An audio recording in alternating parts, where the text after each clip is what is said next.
Hi guys, in this episode of the Nostalgia Trip, I'm gonna be continuing with my reactions to Teenage Mutant Ninja Turtles, the 1987 series. Currently we are on Season 2, Episode 5, Curse of the Evil Eye. And with a name like that, I'm hoping that it's going to be kind of a fun episode, because it does seem kind of interesting at least, based on the name like I said. But with this show,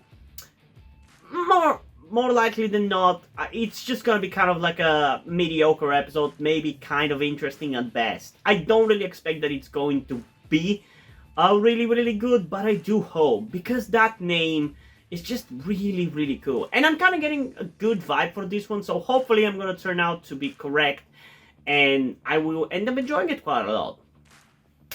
But before we get into the reaction, I do want to remind you that you can get a full-on version of these reactions over on my Patreon or Ko-fi account, where by subscribing to the specific tier I've created for it, you can get access to all of my cartoon full-on reactions, or alternatively, you can go at a higher tier and get access to all of my live-action TV series full-on reactions, as well as my movie full-on reactions. And if none of those things interest you enough to decide to support me over there, comment down below what would you like for me to offer you over there that would make you support me, because I don't want to guilt trip you or force you or manipulate you in any way. I just want to give you things that you want to see in return for you guys supporting me, you know? I just want to give you entertainment or whatever you want. So comment down below what you would want to see over there to decide to support me. Yeah, enough chit chat about stuff that you're not here for. Let's just get into the reaction in 3, 2, 1. I swear, they really don't give a shit about what color they do the turtle in the opening title card for these episodes, don't they? Because sometimes they have Michelangelo carrying the swords. In this case, we have Leonardo eating pizza and looking like Mikey. Hey, this new Sarnathometer really works. Last fragment of the Eye of Sarnath. It's this way. Come on. Are we gonna be getting the final part of the Eye of Sarnath arc? You will go get lunch. Just wait. One of these days. He's just your slave, isn't he, at this point? Woo! Shredder is without his helmet. I love how much more of a scientist Shredder is in this version.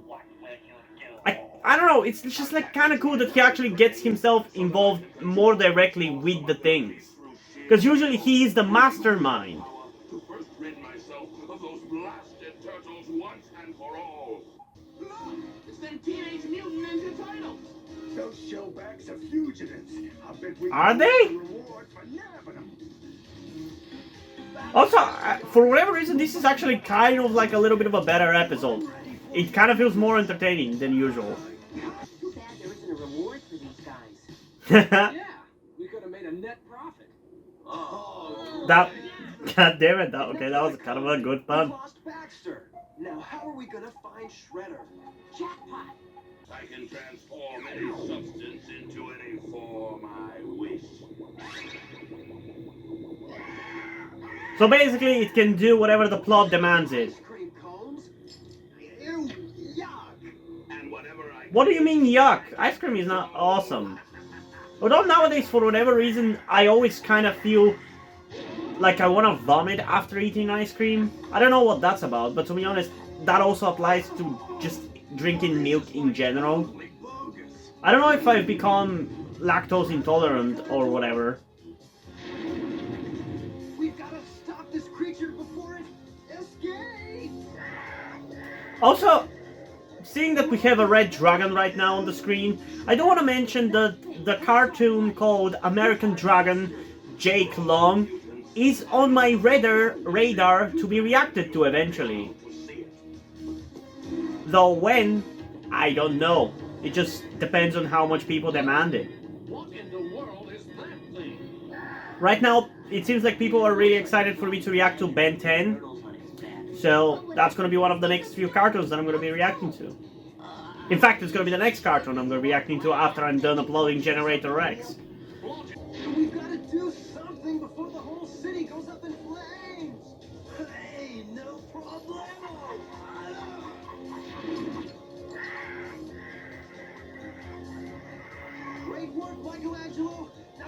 Up here, next to me. Why? Oh, great. The weight is too much with both of us on his back. You told him to go up to you. He was balanced perfectly when he was in the back of it. Give it up, Shredder. Come and get it, you genetic accidents. We gotta get it Okay, that was the best insult that Shredder has thrown at the turtles. Genetic accidents. now. Okay, this is actually genuinely a kind of cool episode. I like it. Oh, Mortimer. Whatever Oh, are we it's. gonna do? I thought that was Klung. It looks so much like Klung though. It fucking does.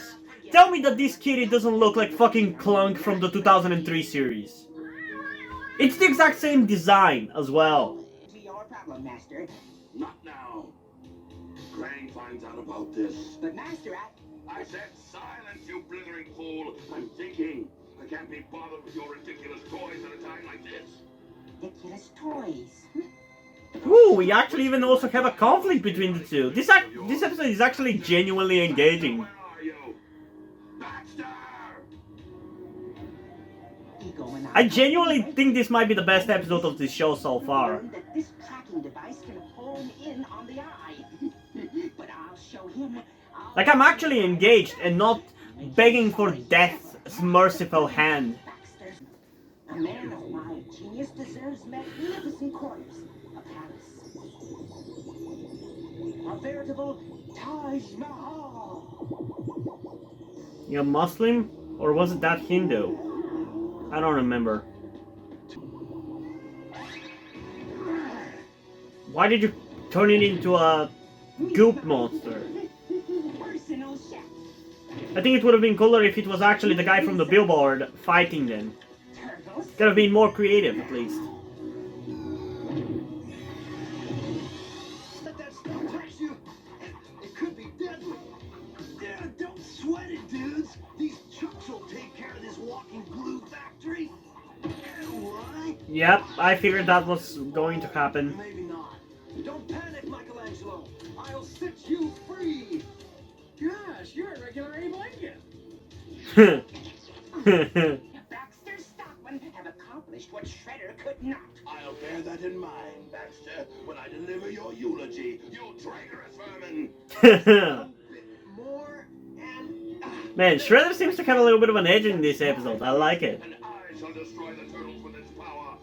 You know, it really shows how lazy they were in designing these monsters because they couldn't be bothered to actually come up with anything creative in relation to the things that the monsters are made out of. They just made a monster made out of glue and of electricity, but they couldn't be bothered to design anything surrounding it. Like, that is so lazy. In an otherwise pretty good episode, honestly. Lava monster. For this show. the heck is this? It's some kind of plastic bubble. And worst of all, it's shrinking. Precisely. Soon. Didn't you already were in the exact kind of situation? Oh, come on. What are you, fucking Aladdin? Destroying the interstate bridge. I mean, it is pretty badass, I gotta say, but still. Easy, guys. We'll have you out of there in a second. Won't we, Splinter? I will try. I mean, it was a bubble. It was super easy, barely an inconvenience. Golden shields from ancient Rome, huh? Uh-huh. And try not to ding them, will you? They have to go back to the museum in the morning. Yo, gang! I scoped out Shredder. And he's created an army of monsters to destroy the bridge. We've got to distract them. It was designed to destroy the eye by triggering a massive explosion when the two came in contact. Uh-oh. So where is he gonna get his new Kuro Kabuto? Or are we gonna have him without a helmet for a while? Doubt it. I don't think this show has that much continuity. Everyone all right? We were brought up. And also, so much for the storyline with the eye of Sarnoff. Suppose he bit the big one, do you? No. Such luck. I have a feeling he'll be back. And probably sooner than we think. Okay, so definitely, I think this was kind of a fun episode. might be the best. Not because I think it's necessarily like crazily good or anything, but it was definitely one of the more entertaining, thoroughly entertaining episodes that actually kept my attention throughout, and the pacing was not all over the fucking place. It was actually pretty fucking tight. Like, I think genuinely this might be the best episode of the show, which is something that I did not expect to say for episodes outside of season 1 and seasons 8, 9, and 10, I think it was. So yeah, that's kind of surprising, but I'm glad that my instincts were correct for this one. Or maybe the fact that I expected that this episode was going to be good and had a good vibe for it. Maybe I was just in a good mood, so that's why I ended up enjoying it. That is also an option, but I honestly genuinely think that this was a really well-constructed episode. Like I said, the pacing was pretty tight and pretty expected for how it should be. There wasn't parts where it was like super fast only for it then to slow down when it shouldn't, and again to speed up to the point where I feel like I missed a scene or something. It was pretty good. I really enjoyed it. And we got the culmination of the Eye of Sarnoff arc. I think that might actually have to do with why this episode was actually really entertaining. Because for those of you who saw my reactions to TMNT 2012's 5th season, that season had a lot of short arcs that were like 2 or 3 episodes long, as you may know. And in pretty much all of the arcs in that season, the little tales that we got, the final episode of that arc was usually kind of like the best one, or at least the most exciting one. So I feel like we have a little bit of that here as well, because it was the final episode of the arc. They just kind of let it out full on. They didn't have to kind of slow it down just so they could have something to do for the next couple of episodes. It's kind of like how people love to argue for live-action TV shows like The Flash that it would be a better show if they don't have to stretch the plot for like 24 episodes, but instead of only for like 10 or 15 even. It could be better, even though that turned out to not be the case. But that is kind of the basic logic. Because it's the final episode, they don't have to stretch the plot more, so they kind of let it out naturally in this one episode. And I honestly really, really enjoyed this one. I definitely enjoy it more than the last episode, which I really, really enjoyed, which was episode 2 of season 1. And if I enjoyed this episode so much more than that one, then yeah, I think this is the best. But the thing is also that for episode 2 of season 1, I genuinely think that I was just in a good mood when I watched that episode, because it was obviously the first episode after the first one, and usually whenever I get into something, be it a video game or a TV series or a cartoon, it's after the first episode, once I have kind of acclimated to what the media that I'm watching or playing is, it's when I'm like most open to it. So that's kind of why I enjoyed episode 2 of season 1, because it was the first episode where I was like, okay, this actually could be kind of cool, and I kind of understood what sides of this show I could actually enjoy. But here, we don't really have that kind of feeling. Instead, it's just a good episode. It's a well-constructed episode. I feel like this episode could have been in the 2003 series, and I would have liked it. There was a lot of moments that reminded me of the 2003 series in the way that they were, for lack of a better term, shot. So yeah, I kind of liked it. It's really interesting. It's really interesting how the 2003 series has more in common with how it was made with the 1987 series than with Rise. It kind of makes sense when you think about it, because 1987 until 2003 is only 16 years. Whereas 2003 was 19 years ago. So yeah, it makes sense for them to kind of be similar, but I'm still surprised how much similarities I'm seeing between 2003 and 1987, because I always saw them as the antipods, or whatever the word for the complete opposites is. Because this one is much more campy and much more jokey and not really too serious, but the 2003 series is like the most serious TMNT version that we've gotten, so yeah. The difference is, I guess, that at least in like the 80s, as campy as the shows were, they were still kind of taking themselves seriously, or at least like their plot seriously, their story seriously. They were still considering their world for real, instead of just mocking it all the time. It's like the difference between I mean, I don't think that's necessarily that good of a comparison, but like Teen Titans Go and I don't know, it's not a good comparison really to compare to Teen Titans and Teen Titans Go, because Teen Titans has more in common with the TMNT 2003 series than this, but you get my point. Even in the 80s, as comedic as the shows might have been, they were still like action cartoons, and they were still taking themselves seriously. And I feel like that's why I'm kind of enjoying this show a little bit more than Rise. So yeah, there's that. And in terms of a rating, honestly, for this one, I might give it like a... For a more honest rating, it would probably be something like an 8.5 out of 10 at the most.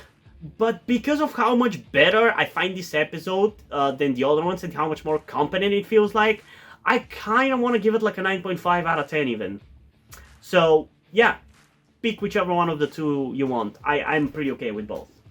But yeah, I'm really curious, what did you guys think about this episode? So comment your thoughts down below and let's have a discussion about it. And also, before we end this video, I just want to give a huge shout out to my currently 5 patrons on Patreon. Deadpool, August Dice, Little Uzi, Corby Dead, and King Mr. Mew. Thank you guys for your support, I really appreciate it. It really means a lot to me that you have decided to support me and have continued to support me for such a long time. Hope you continue to enjoy my content and continue to support me going forward. Thank you very much. And now, before we end this video, I just want to talk about something to you guys very quickly, which some of you may or may have not noticed before or know about me, that being the fact that I am trans. And yes, this may come as shocking to some of you, because I don't really flaunt it that much on my channel, or at least I feel like I don't. Outside of like my K-pop reactions, which is where I feel like the most comfortable being myself like this. And yeah, I am in fact trans. I'm not necessarily full-on male to female, but I heavily want to transition to being pretty female. I do consider myself more non-binary though, or maybe gender fluid would be the best descriptor as well, because I do have occasional moments where I feel fine being like just a normal guy, but most of the time, like right now, I do feel very dysphoric. And that's why I'm asking you guys for any help that you can give me, because my situation right now, I don't really see any way outside of you guys' help. Because, and this is gonna be kept short and concise, I live with my parents. They're never going to accept me as a trans person. They just never will. And as a matter of fact, back when I started the YouTube channel, I was actually kind of slightly starting my transition back then, with like starting to grow out my hair. I even got to DIY HRT, but because my parents started noticing certain things, like my behavior had changed a lot and my clothes had changed a lot, I kind of had to stop doing that, because they were constantly nagging me about cutting my hair, and just started to kind of be threatening in a certain way, and felt like they were ashamed of me and everything. And that just kind of stress just tired me out to the point where I just gave up. But as dysphoria goes, it just doesn't go away, you know. I still feel like this, and in fact it's somewhat been intensifying again recently, so I just wanted to share this with you guys. And again, I would really appreciate any amount of support you can give me in regards to this, because I just don't see any way out of this. Because even if I moved out of my parents' house and got myself a job and everything, that's just not gonna work for long-term planning, because once I transition, it's like I probably will not be able to get myself a job because my country is very transphobic. Nobody gives a shit about LGBT people at all. So there's not even much I can do even in terms of transitioning here. So yeah, I don't know. I just would appreciate any amount of support you can give me, be it monetarily or in any way otherwise. And this is not about boosting my channel or anything, or guilt tripping you with my sob story. I just wanted to get this off my chest and make my subscribers aware of the situation that I am in, and that I would appreciate anything that you guys can help me out with. It would mean literally everything. Like, for example, a friend that I made after starting this YouTube channel, my good friend Yuri, has been helping me out a lot. And I genuinely might have not been here if it wasn't for him showing up and befriending me. So yeah, this just went a little bit longer than I intended, but I would just really appreciate anything you can support me with. That's kind of ultimately what I'm trying to say. And yeah, hope you guys enjoyed this video, and if you did, please leave a like, subscribe. Also, check out the links in the description to my Twitter if you don't follow me over there, and to my Wattpad where I post my stories, because in addition to doing all these videos on my channel, I'm also a writer. And if you don't enjoy my stories or simply enjoy my videos, you can head over to my Patreon or to my Coffee account where you can pledge your support and help keep the channel going, help support me so I can keep writing the stories you enjoy. But if you don't want to do it, that's completely fine. You can still help me out in other ways, like liking this video, subscribing to the channel, and especially sharing this video with someone who you think might enjoy it. And I think it's pretty much it for this video, so hopefully I'm gonna see you in the next one. Bye!